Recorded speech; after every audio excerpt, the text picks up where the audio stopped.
Welcome to the Heart Rate Variability Podcast. Each week we talk about heart rate variability and how it can be used to improve your overall health and wellness. Please consider the information in this podcast for your informational use and not medical advice. Please see your medical provider to apply any of the strategies outlined in this episode. Heart Rate Variability Podcast is a production of Optimal LLC and Optimal HRV. Check us out at optimalhrv.com. Please enjoy the show.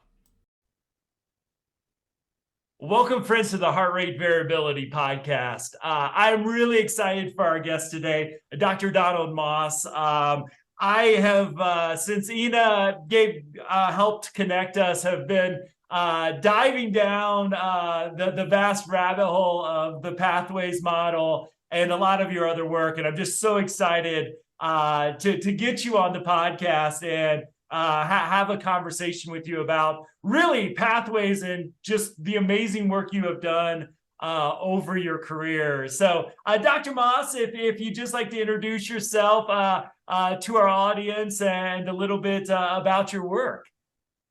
Well, thank you, Matt. I appreciate it. I appreciate your introduction to this podcast.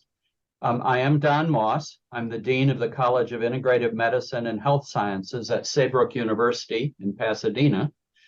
I'm coming to you today from my home, which sits on a sand dune along the Lake Michigan shore near Grand Haven, Michigan. Awesome. I mentioned Saybrook. I've been with Saybrook for over 20 years. And in 2009, I launched a new college at Saybrook, College of Integrative Medicine and Health Sciences, with the assistance of Jim Gordon. Jim is with the Center for Mind-Body Medicine in Washington, D.C. Anyway, our goal was to carry the Saybrook humanistic mind-body-spirit model into healthcare. And we developed several degrees. Now, I'm the dean, and we have within the college, we have a Department of Mind-Body Medicine, which looks at mind-body practices, meditation, biofeedback, imagery, master's degree, and a PhD. We have a Department of Integrative and Functional Nutrition because we believe that food is medicine. So we have a master's and a PhD there. We have a Department of Applied Psychophysiology, which is like the heavy science part of mind-body medicine.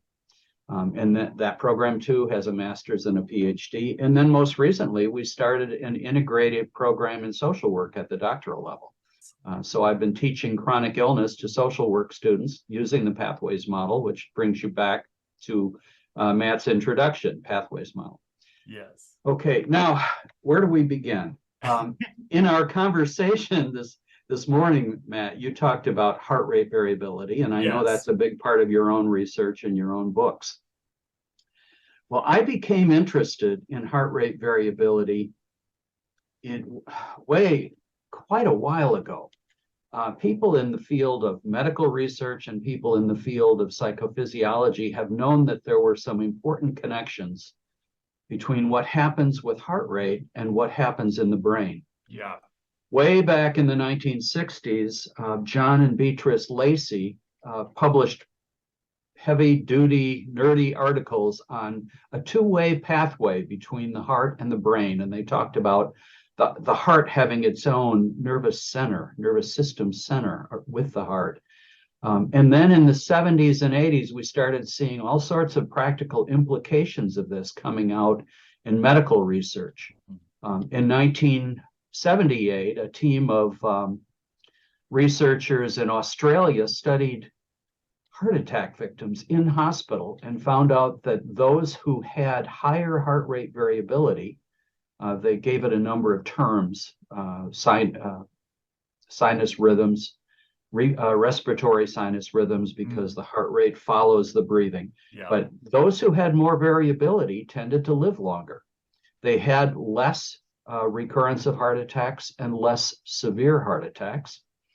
Then a similar piece of research in the 80s, Robert Kleiger in the States studied heart attack victims and found that those who had higher heart rate variability were 4 times more likely to survive than those who had the lowest heart rate variability. So this really started getting people's attention. Everybody wants now to have higher heart rate variability. Well, then Paul Lehrer, who's a good friend of mine, colleague, and also the editor of the journal Applied Psychophysiology and Biofeedback, he had a son studying in Russia. So Paul visited St. Petersburg in Russia, not in Florida. Yeah. And Paul, being the dedicated scientist that he is, he contacted researchers there. He went to the university and they started talking about some wacky group of people across town in St. Petersburg who were training children to increase their heart rate variability to treat their asthma. Well, Paul had some assumptions about heart rate variability, and he knew that if you were in an asthma attack, we did not want to increase parasympathetic activity because the asthma attack would get worse. So he was a little dubious, and he wondered if these researchers were even harming children. But he went across town and he has an open mind. So he looked at their case narratives, and lo and behold, they could really demonstrate that the children who got this special training actually increased their baseline heart rate variability and had less asthma attacks. So Paul, again, open mind, came back to the United States, did some research here, imported 2 researchers, Yevgeny and Branya Bashilo, from Russia, and continued his research. Later, 2000, published a protocol and manual for heart rate variability training. Then published a very important study, 1997, a study on asthma, a highly documented study showing this heart rate variability treatment actually improved asthma. Well, I jumped in. I started talking about heart rate variability in workshops that I was doing on anxiety. I didn't fully understand it. I didn't fully understand the protocol, but I was doing some, just in my own clinical practice, started training people to smooth their heart rate variability, increase the size of the curve. And I started seeing people coming out of their anxiety disorders quite rapidly. And then I started seeing improvement with other patients when I tried the same kinds of training. So I published an article on heart rate variability myself in 2004. I also gave a workshop on heart rate variability in Mexico in 2004. Again, didn't fully understand the Lehrer protocol, or the Lehrer-Gevirtz protocol, I would now say, because Paul Lehrer and Richard Gevirtz have worked together on this for many. Friends of the show, by the way. Oh, good. Okay. Well, and I understand the audience includes people who know all about heart rate variability. So much of it. Yes. No, but I think it's fascinating where you sort of intersect and come into this story too, because it kind of picks up that from where other folks have sort of got us to. So I'm fascinated to see your growth from that 2004 point as well. Yeah, well, it was fascinating to see this emerge. I don't want to forget to mention Roland McCready and the HeartMath Institute, because already in the 90s they were publishing articles on heart rhythm coherence, as they call it, and I attended Paul Lehrer's lectures. I attended Richard Gevirtz's lectures. Roland McCready came to the Association for Applied Psychophysiology and Biofeedback, and I remember the excitement that he was there, and I attended his lecture. So there was a lot of learning going on back then. And since that time, of course, it's become respectable. By 2008, Paul Lehrer and Dick Gevirtz and I brought out a special issue of the Biofeedback magazine, highlighting everything that was happening in that field of heart rate variability. So we come to the present and we find out that heart rate variability has documented applications in so many different disorders. Matt mentioned that I'm interested in chronic illness, and I have this model called the Pathways Model. I would guess that half of the case narratives I publish include segments on heart rate variability, because it has so many benefits for people with depression, with chronic medical illness, with anxiety disorders. It's just a remarkable tool I'm always skeptical when people say, oh, it's good for everything. But frankly, heart rate variability, because it impacts on our autonomic nervous system, is good for many, many things. Yeah. Yeah. It's just like this universal. That's why I got so excited about it, is like, as I shared with you and as our audience knows, like my background comes from working with trauma. And so like the stress or burnout from my kind of the organizational leadership hat. And so to measure that, but then you start to learn about everything that is, sort of central to the autonomic nervous system and the stress response. And we sort of have a drinking game, whatever your drink of choice is Google HRV and anything and see if you get a journal article that comes up and do it, which makes writing books really easy, because great work folks like you and other folks you've mentioned have done for us throughout the years. It gives a baseline in which to really integrate this in really powerful ways. Well, and you're right. You can Google it and come up with everything. I was impressed that here we are talking about heart attacks and chronic illness, and yet Bruno de Michelis in Milan used it with his soccer players. He developed something called the Mind Room using biofeedback instrumentation. He did do neurofeedback, retraining the brain so athletes could be attentive but not thinking a lot. Right. Sue Wilson calls that busy brain. We don't want a busy brain when you're out on the soccer field. We want you attentive, tuned in, and responding. Yeah. And they found that both neurofeedback and heart rate variability training really enhanced the athlete's attentiveness and response on the field. And they won the World Cup in 2007. And Pierre Beauchamp, also friends know him as Red, trained Canadian speed skaters. Similar model, neurofeedback, heart rate variability, some other cognitive things that he did. And in 2010, his skaters won a number of medals at the Winter Olympics. So these things are good for healthy people. They're good for optimal performance, but they also have a lot of interventions for anybody who's troubled with emotional difficulties or chronic medical conditions. So I would love to ask you, you mentioned, this is a question I've been holding in my pocket for the right person. And you opened the door for me to ask it, is talking about mind, body, and spirit. And it's that spiritual part. That there was a book that came out, and I will just butcher the author's name, so I'll just name the title, that was in the generational trauma sort of thing, is My Grandmother's Hands. Looking at intergenerational trauma, and the author refers to the vagus nerve as the spirit nerve.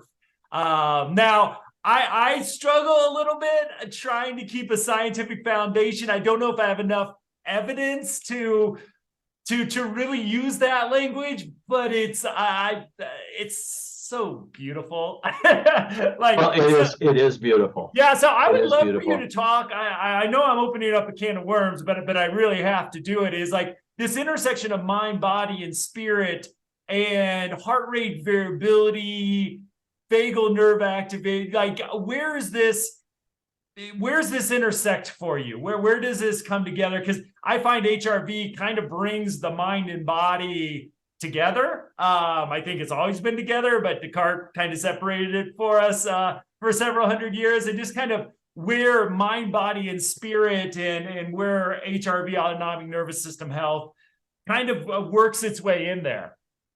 Well, it's interesting that you say that.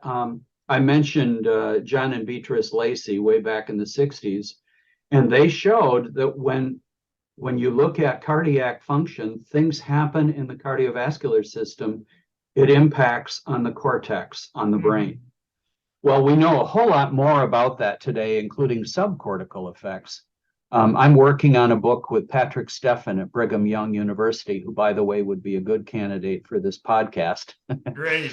Patrick is a very gifted guy who has, in fact, studied spirituality, psychology, psychophysiology, and spirituality. So he would be a great author for this program. Anyway, we're working on a book on psychophysiology for psychotherapy. Nice. And there's a chapter by Julian Thayer and Julia Wendt, Julian Thayer is well-known, distinguished professor at University of California, Irvine. Julie is a research fellow at the University of Potsdam. And they wrote a chapter basically looking at vagally mediated HRV. So unpack this. Vagally mediated, the vagus nerve innervates the parasympathetic nervous system. When we have more vagal innervation, we have higher, larger oscillations in heart rate. So when you've got more vagally mediated heart rate variability, you get better inhibitory control in the brain. You get a better adaptive response to whatever's happening around the person. They argued that heart rate variability is a transdiagnostic marker for psychopathology. In other words, if you've got more heart rate variability, you're going to have less psychopathology. If you've got low heart rate variability, you've got a lot more psychopathology. They cite a lot of data on subcortical brain sectors that are impacted by the vagus nerve, the executive centers in the prefrontal cortex, but also the limbic brain, the amygdala. Yeah. Well, how does this intersect with spirituality? I don't think we have all the connections yet, but certainly the whole idea of neurotheology, which is out there, Aquino and others talking about neurotheology, the brain is the organ which supports emergent spiritual processes. Yeah. You know, Moses in the desert centuries ago, interacting with a burning bush, something was going on in his brain. Am I saying that it wasn't real? No, I'm not saying it wasn't real. I'm saying that to be spiritually responsive to whatever spiritual dimension we're in touch with, we need a brain, and we need a working brain, and we need a brain where the autonomic nervous system somehow opens our sensors, opens our antenna to spirituality. Yeah. So when I'm walking along the Lake Michigan shore, which is one of my spiritual experiences, at any season, whether it's icebergs on the shore or summer and seagulls and just lapping waves on a gentle morning, there's something happening in my brain. There's something happening with my vagus nerve and my autonomic nervous system that's opening me to that experience. Yeah.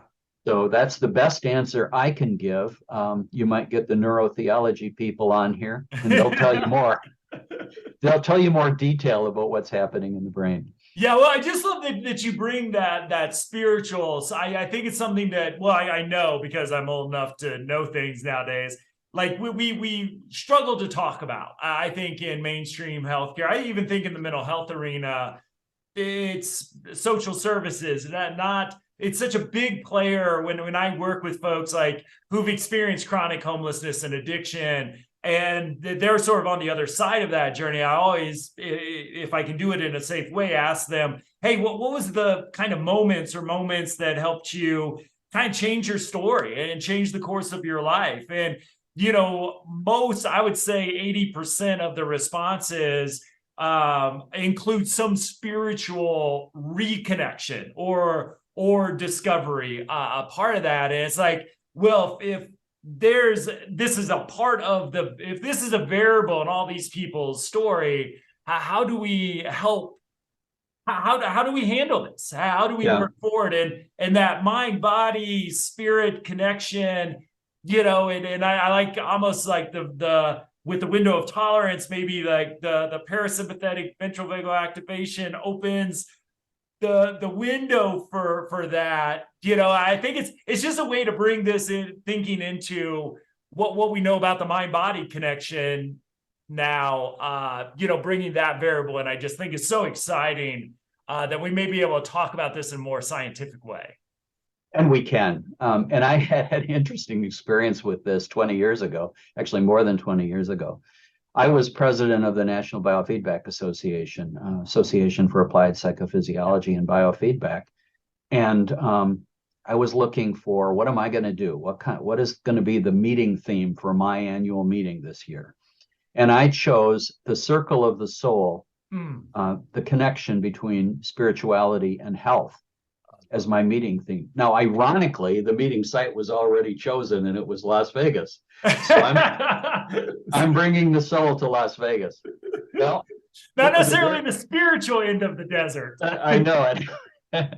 However, we had a wonderful meeting. We had a number of speakers addressing the scientific research that was emerging already at that time. But we also had one of our hard-nosed scientists, members of the society, resign in protest. Wow. Because he said you shouldn't mix up the word spirit with the word science. So now I think that's changed. I think since that time, we've seen 20 plus years of research on spirituality, religious practices, the impact on everyday health, the impact on longevity. And there is clear, solid research. Some of the research, I think, amounts to people who have a sense of purpose in their life, have a better reason to get up the next morning. I did a lot of work in my graduate days on chronic illness. And one of the things I learned was that people who have something better to do don't get sick as much. I was working with 2 surgical departments, and the nurses told me people who love their job and have a career get over the side effects from these surgeries very quickly because they need to get back to work. They miss it. People who hate their job, people who don't have a job, people whose life is pretty empty, stay sick for 6 to 12 months. Yeah. Wow. And it was pretty clear. So having a sense of purpose animates our physiology. Yeah. And having a sense of a mission in life, whether it comes from traditional religion or whether it comes from a dedication to an art, to writing, to research, having something bigger than ourselves, we will live longer and we will not have as many sick days. Yeah. So I wonder, as you asked that, I'm gonna get in the weeds here, and I promise I'll pull us right back out.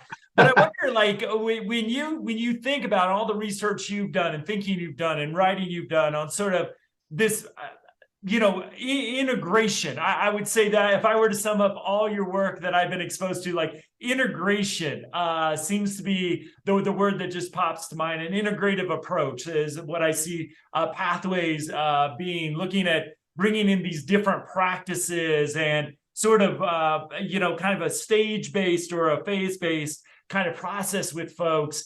When we talk about the mind-body connection, I find, on one hand, I almost want to say, well, it's just one without the room for like the Venn diagram where there's just the body or there's just the mind.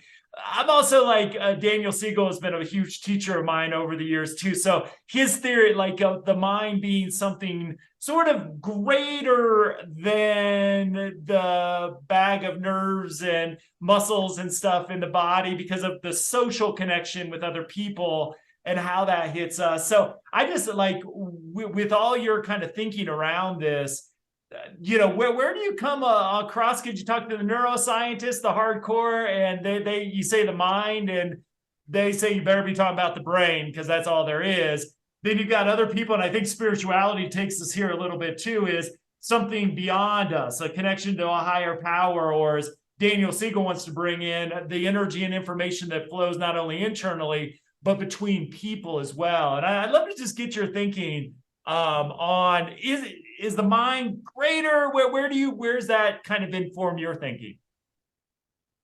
Well, I think obviously we need our mind, we need our brain. I think my mind rests on my brain processes, but that's a two-way pathway as well. Yeah. My mind, the language I learn, the culture I internalize, all helps organize the brain. Mm-hmm. So it's not just that the brain causes mental processes. It's Vygotsky, the Russian neuropsychologist, showed us that culture and language tie the knots and organize the wiring and the pathways in the brain. So if we want to understand the brain, we better understand culture and mind as well, and spirituality. Yeah. So I think it is a package. My own background before I entered psychophysiology, I have a PhD in existential psychology and existential philosophy. So that was my interest. My university had an institute called Formative Spirituality, Wow. and it was a recognition that the human being is mind, body, and spirit. Very cool. Harold Koenig wrote an article for medical students in JAMA. There's a JAMA section for medical students.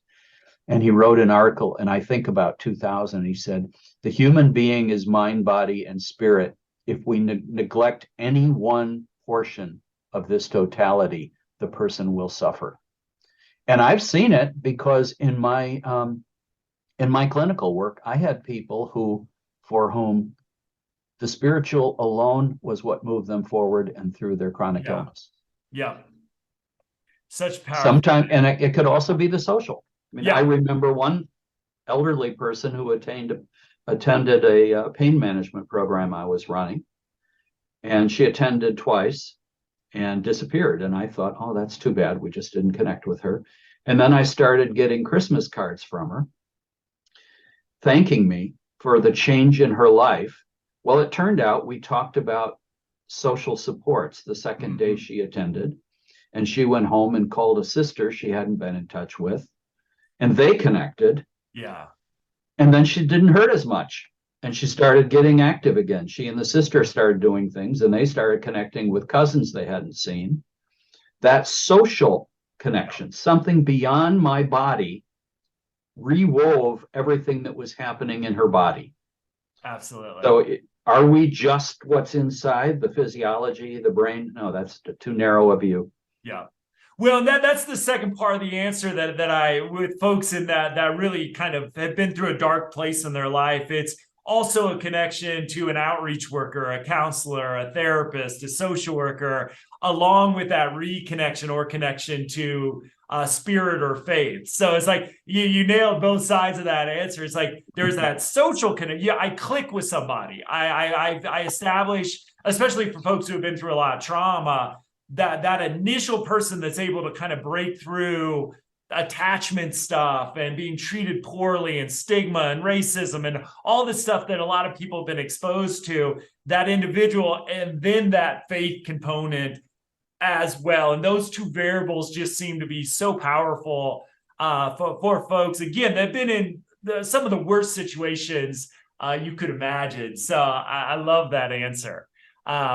So I got to ask you, because I'm looking at the Amazon page here, and I'm not sure if this is the original publication date, but the book you were involved in, The Foundations of Heart Rate Variability Biofeedback, has a 2016 publication date, but I know at least you had to start that process a year or so earlier than the publication date. So I would love, to kind of pick up your journey a little bit and talk about kind of what you have seen over the kind of the short term, because, I think there's a lot of folks like me who got really excited once they learned about HRV, and with the technology of being able to bring this in, whether as a therapist, I kind of think about it as homework for folks. Now biofeedback can follow you home in a really cool way. And I know that there's been some really good efforts there for decades now, but it's this popularity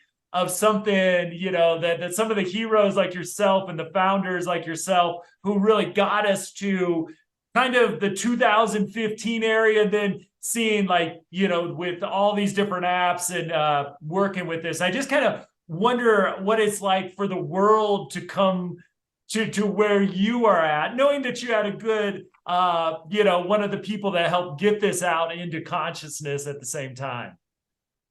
Well, thank you, Matthew. I have been excited at the emergence of heart rate variability. Early on, it seemed somewhat controversial. I mean, who cares whether your heart rate goes up and down? Yeah. And then obviously the medical research shows that it makes a difference in survival. It makes a difference in health. It makes a difference for athletes. But it is widely used now. And as you said, the apps available just proliferate. Yeah. We can do almost everything now through an app, smartphone, or a wearable sensor impacting with the smartphone.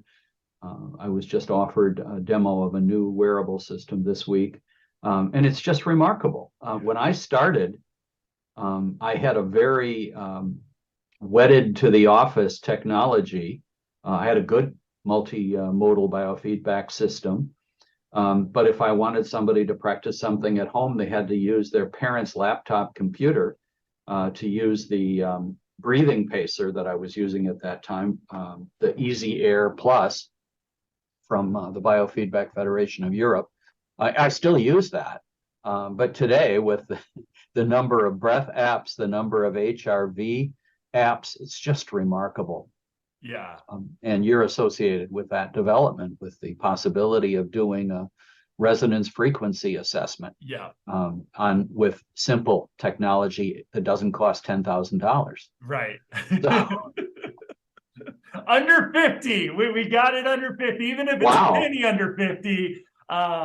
Because one of my passion and our listeners will is like HRV for everyone. Like I see this health inequity like developing, that if you can afford a $400 watch or a $500 annual membership or a really expensive ring, you can get this data. And I've been battling health inequities all my career, working with the populations I work with. And it's like, oh, here's one, maybe, just maybe, if I work my butt off, that this won't just be for the wealthy, that this can be, that we get this in social workers, in shelters, the people that I really think, I could argue, I think everybody needs heart rate variability, but these folks are just often forgotten until 10, 15 years after the rest of us might have access to this. So that's the exciting thing, I think, with all the work that the pioneers like yourself have done. It's like, okay, how do we get this into vulnerable populations? How do we get these populations into the research? Because they're often forgotten in that as well. And hopefully, getting them into these populations, I would argue the most dysregulated autonomic nervous systems potentially in our society due to childhood trauma, addiction, just overwhelming stress in their day-to-day lives. Do we see the same results? And I'm excited to be able to start to answer those questions in ways that, like you said, we don't need $10,000 worth of machinery to do this at this point. Well, it's funny. I've been interested in how can we give away self-regulation? How can we make it available for a wider population? And a lot of people in the field. Steve Farian took biofeedback into prisons. Yeah. And he did some very remarkable work helping people who were, in a sense, hopeless, castaways, throwaways from society, helping them to learn to self-regulate their bodies and brains. And of course, when we rehab the brain, the human being is no longer that same human being they were before. And that's what Steve found, the possibility of awakening the soul in a career criminal. Right. But I had some experiences like that. I mentioned Mexico earlier. I made a trip. I have a friend, Benjamin Trejo Dominguez at UNAM, the Autonomous National University of Mexico. He and I did a intervention after the hurricane that hit Honduras in 1998. We went to Choluteca. We did some interventions in other places, teaching people simple self-regulation. And Benjamin had done this earlier after Hurricane Pauline in Mexico. He'd gone into these large stadiums where people were being sheltered and taught them to breathe, taught them breathing practices, and taught them to, those who were illiterate, taught them to write out some of their feelings. And he used little Guatemalan worry dolls for people who were illiterate. He gave out hundreds of these little Guatemalan worry dolls and told them to tell their troubles, their sadness, to the doll at night and put it under the pillow, and that in the morning they would find themselves soothed. Well, between self-disclosure, breath practices, guided imagery, he was beneficial to the hurricane victims after Pauline, and he and I had some impact, which I know continued because I've had contact from individual people from our early 2000s work in Honduras. Anyway, later, 2004, I went to Mexico City to teach heart rate variability. And I had an expensive system. I won't mention it, but it was brand new software. And I had all sorts of glitches and troubles and complications. And he brought out his heart math early M-Wave and did demonstrations with no problems. Yeah. So we were immediately impressed that sometimes the highest technology isn't the best technology for this setting. Yes. So, and that lesson is even more true today with, as you said, under $50 for optimal HRV. Awesome. Well, let me start us. I want to give you plenty of runway for this question, but kind of as we hit our time here, I would love to, when you look into the future, as we've gone through this, I think unprecedented, at least in my lifetime, stretch of pandemic, civil rights movements, political environment being, I think, disorganized is the kind way to put it. Been through this time while our technology continues to advance. AI is staring us straight in the face at this point of coming on board and maybe giving the deep learning. I'm really excited what we can do feeding that HRV data. I just feel like our population norms need totally refreshed. We need to figure out how to get better data even just to the individual user. But I would love to see, with everything good, bad, scary, innovative going on in the world right now, where do you see sort of the future of HRV biofeedback going, as more and more people are looking to technology to solve the world's problems or to cause them?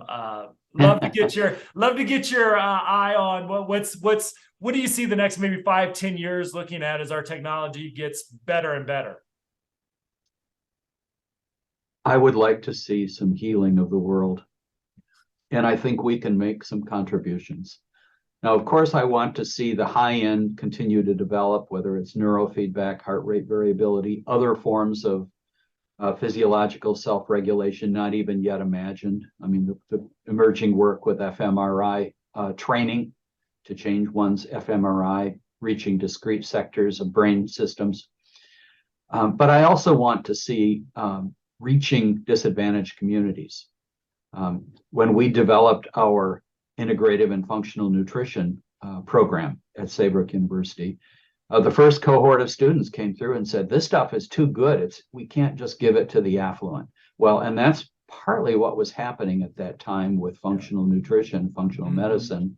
People who had a lot of money could pay for very expensive workups with blood work, urine testing, stool samples, running up $1,800 worth of charges not covered by insurance. And then you've got the people with lousy insurance or no insurance. Yeah. So our students have been very interested in how can they turn the knowledge of functional nutrition into public community education. Love that. To reach individuals. Our mind-body medicine specialists are interacting quite a bit with an organization called Integrative Medicine for the Underserved. The acronym is IM4US, Integrative Medicine for the Underserved. And that's the mission. How can we get this stuff out in the form of apps that somebody can afford, somebody who can't even afford a smartphone? Right. How can we get this out in simple skills that we can teach on a group basis or a community basis, a workshop basis, make it available online for those people who can get online? And then how are we going to reach the parts of the community who are not online? Right. Of course, first of all, whenever possible, we want to help them get online, and more communities are looking at Wi-Fi signals for the community.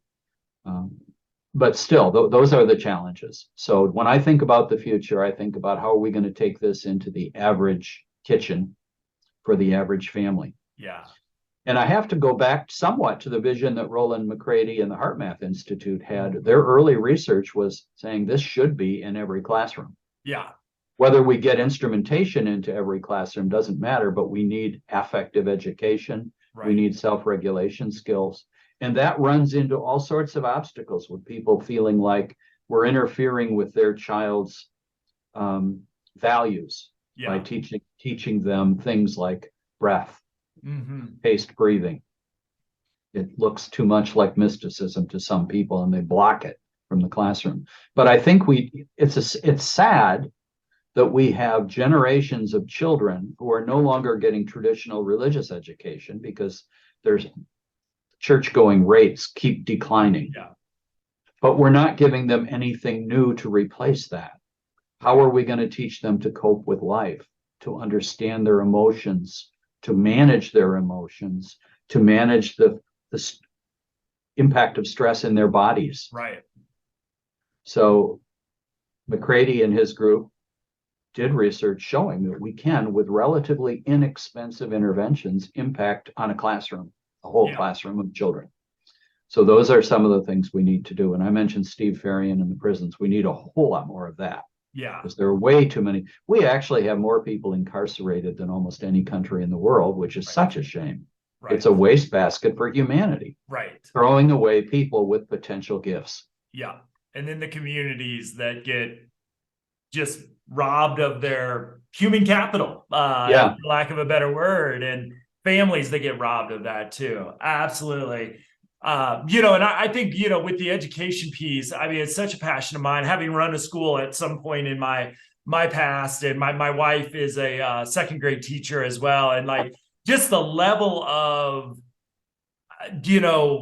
distress that the typical child is experiencing, right? I mean, it just has risen the baseline, I think, of stress, dysregulation, to where I hear this from teachers across the country now. It's like these children are different. Their issues are way more intense. There's an intensity that's being raised with that, and not necessarily a surprise of what we've been through, because I think we've all been our regular, our parasympathetic nervous system has been challenged, all of us. But I think it's a time where we're really, I think, in this crisis, and I think there's data to back that up, and what I'm excited about with work that you're doing and all the other great frontier pioneers in this arena is I really believe there's a lot of people in the mental health arena, social work arena that need the biofeedback folks, like all the work that you all have done, I'm lucky enough to stand on top of and learn from and absorb, of how do we now supplement traditional mental health that doesn't use technology to really, like I said, if nothing else, resonance frequency breathing is the greatest homework I think you can give anybody. Like, still journal, because that's what we do as therapists. You got to journal, but now we're actually helping to heal that nervous system, that helping to facilitate the healing between sessions, that the goal of post-traumatic growth is trying to achieve. Here it is, like right there and tangible, which I think is just incredibly exciting, that we are getting there. Yeah. Well, I will just mention here, this is one of my concerns, is how do we reach out to new audiences? So I just put together an article and got it into the British Journal, Journal of Social Work Practice. Awesome. Because I want more social workers to be aware. Yeah. The article is on the Pathways Model, which is an approach to integrating self-care practices with lifestyle change with traditional mainstream medical care. And it particularly focuses chronic illness, and I included a case study of a woman dealing with cardiovascular illness. But we included a heart rate variability as one of the interventions, because I wanted to get that information out to that social work field, and I hope more social workers will read that article and become more aware and ask questions. Where can I learn about heart rate variability? Right. Well, and it's like tools in our tool belt. Like that's how I always look at it when I'm teaching, like motivational interviewing or trauma-informed care or whatever. It's like looking at what tools can be in your tool belt. And I just think all the work now that the technology really allows us to offer it in a very affordable way, like this being a tool, and maybe just somebody using it during a session or before or after a session. I mean, I think there's so many creative ways that we can work around some of those barriers of cost. And I'm learning more and more that smartphones are pretty much, most people have them, and I've even gone through some grants to buy burner phones, which I'm sure there's a better name, but I feel so like it's the only time I feel like a gangster is when I say burner phones. So I'm keeping that term. I got to go to like 7-Eleven and buy 20 burner phones, which probably puts me on some lists that for other reasons I'm already on. But yeah, I just appreciate that. And I would love to have you back just to talk about pathways, because I know we didn't talk a lot about that. And I think there's just my exposure to that, as I started to learn about your work. Probably there's 10 or 12 podcasts in there, but I would love to have you back. And just I would love to come back. I would love to come back with my colleague Angel McGrady. That would be great. She was the lead author on the first 2 books we brought out on the Pathways model. And now she and I are working on a book for lay people to help the average person integrate more changes in self-care, changes in lifestyle to manage their chronic condition. And we're working with a British publisher. We hope to have a book out within a year for the lay people. And when that book comes out, we'd love to come on and talk about integrating this for wider group of people, wider group of human beings. Well, let's call it a date. Sounds good. Thank you, Matt. So, Dr. Moss, it has been an absolute pleasure. I will put in the show notes contact information, other ways for folks to get a hold of you. I really encourage you, go on Amazon. There's great resources there. Also, I found you on YouTube. There's great talks that I found there on the Pathways model. As like, having spent a lot of my career working in HIV and public health, I just find that the model so integrated that I'm excited to share that with other folks as well. The layman's, I think, book, I'm really excited because it's tools we can give people, especially I always think about newly diagnosed with a chronic illness, especially something with so much stigma and misinformation like HIV. A model to help folks through that experience, and really the concrete examples you give. And, I think is such an important tool that you've given the world. So I'm already excited for that conversation. Well, thank you, Matthew. I appreciate it. And I also, you mentioned YouTube. We do have a Saybrook University self-care channel on YouTube. Lots of tools there for people, for professionals, but also for your clients. Awesome. So we'll get those links in the show notes. And with that, like I said, you can find us at optimalhrv.com. Show notes should be in whatever app you're listening to us or on YouTube. Just look for those show notes to learn more about Dr. Moss's work. And we'll see you all next week. Dr. Moss, thank you so much for your time. Take care. I appreciate it.